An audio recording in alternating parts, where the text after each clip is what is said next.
Hello there, welcome to another video from the glass house. I thought I'd show you the plant haul that I've got from the last few days, and as I came out to the greenhouse I got distracted, which I'll explain in a minute. This is my specimen of B.Gryphon.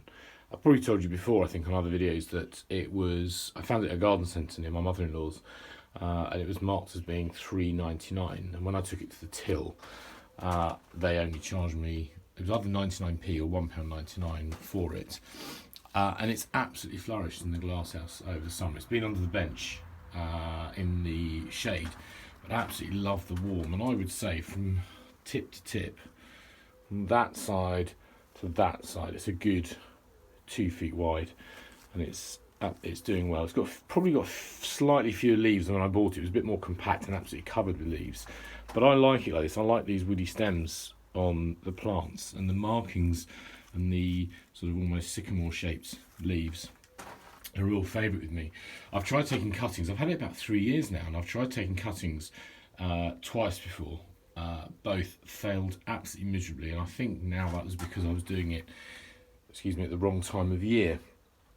And this spring I've taken cuttings and they're doing really, really well. I have 5 decent sized cuttings. I'm only actually doing these. A friend on Facebook who I talk plants with asked me a long time ago if you could have a cutting, and I've tried twice and failed miserably, and now succeeding brilliantly. So I've got enough to send him a couple of cuttings and have a couple of sort of stock plants, or not stock plants, sorry, a couple more plants for myself. So there we go, happy begonia cuttings.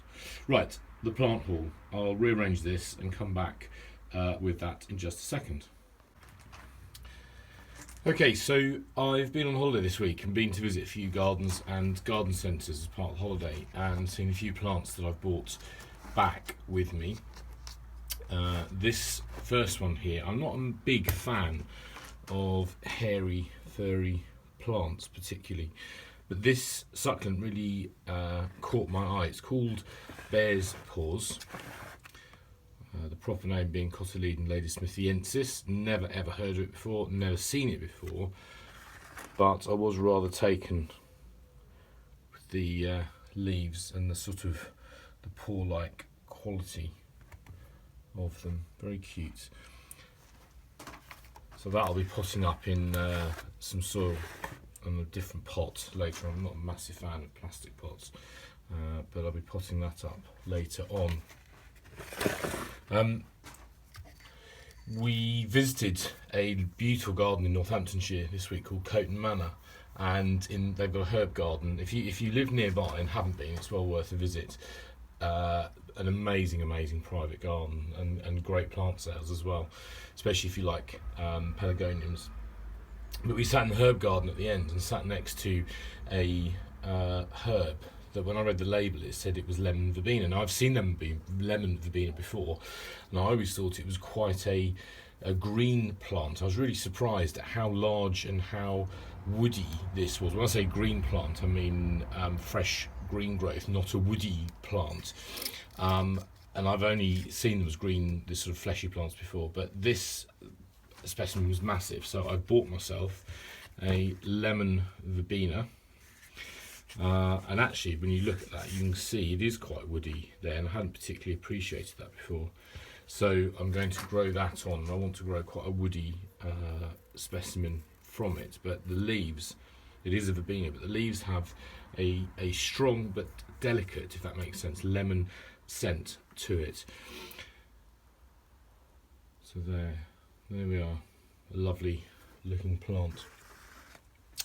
A plant I was very familiar with when years and years ago, when I was a kid, I went to Wisley with my parents, and we went in through the entrance, and there was this most amazing sort of sweet fruity smell, not a sickly smell, but a lovely fruity smell, and it turned out it was this heliotrope, and it's called cherry pie.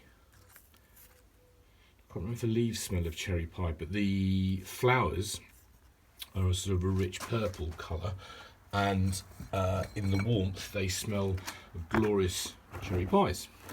So I bought 2 of those, and I want to keep these in the greenhouse and hope that the warmth both brings them on and fills the greenhouse with a lovely scent. And if you can see that label there, it says it will fill, excellent plant for pots, wonderful scent of cherries all summer. Everyone will ask you what this plant is. And I remember at Wisley that all those years ago asking the gardeners there what that plant was. So there we go, that's my two heliotrope plants. I've got a massive love of pelargoniums, and I've got a few over here of different sorts. Most of those were bought this year. But when I was at Coton Manor, I saw this, and I've also got a love of very sort of woody plants, especially those with a caudex. And I thought for £3.50, this is a Pelargonium gibosum. Where are we there? And it has very scented green flowers, which I also really like, green flowers. And I just fell in love with how woody that was. I've got another specimen. It's larger than this, but not as woody yet. So I bought that. It looks a bit, to be honest, at the moment, it looks a bit scrappy. But I'm pretty good with plants. I'll be able to bring that on. I might trim up some of this dead stuff and stuff that I've accidentally broken off, and bring it on, hopefully, so it's a bit of a fuller plant. So that's another Pelargonium. The next one is one that I have bought before and I lost it. I bought this a couple of years ago from the same garden actually in Coton Manor, Pelargonium Royal Oak. And as with the begonia, I really like the unusual, the B.Gryphon I showed you earlier in the video that had sort of almost like sycamore shaped leaves. I really like this very unusual leaf shape, and it's called Royal Oak. Leaves are similar to oak leaves, so I keep wandering off centre there. And it has got, as it says, a spicy scent. With dark green leaves, shaped like oak leaves, essential dark marks bearing mauve flowers all summer. No flowers yet. But when I had this before, I did lose, I lost it, but it was a real good doer. That's the next one.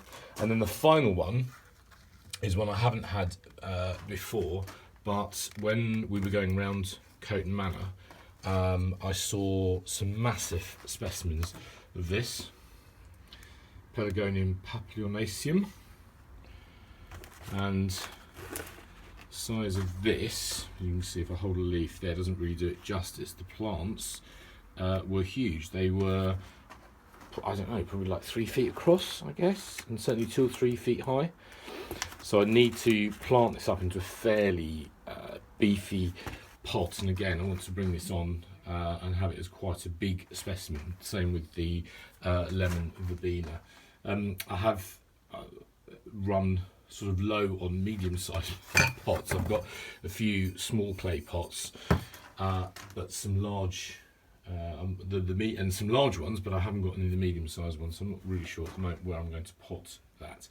But there we go, there's my latest plant haul. Hope you enjoyed that, and look forward to seeing you next time.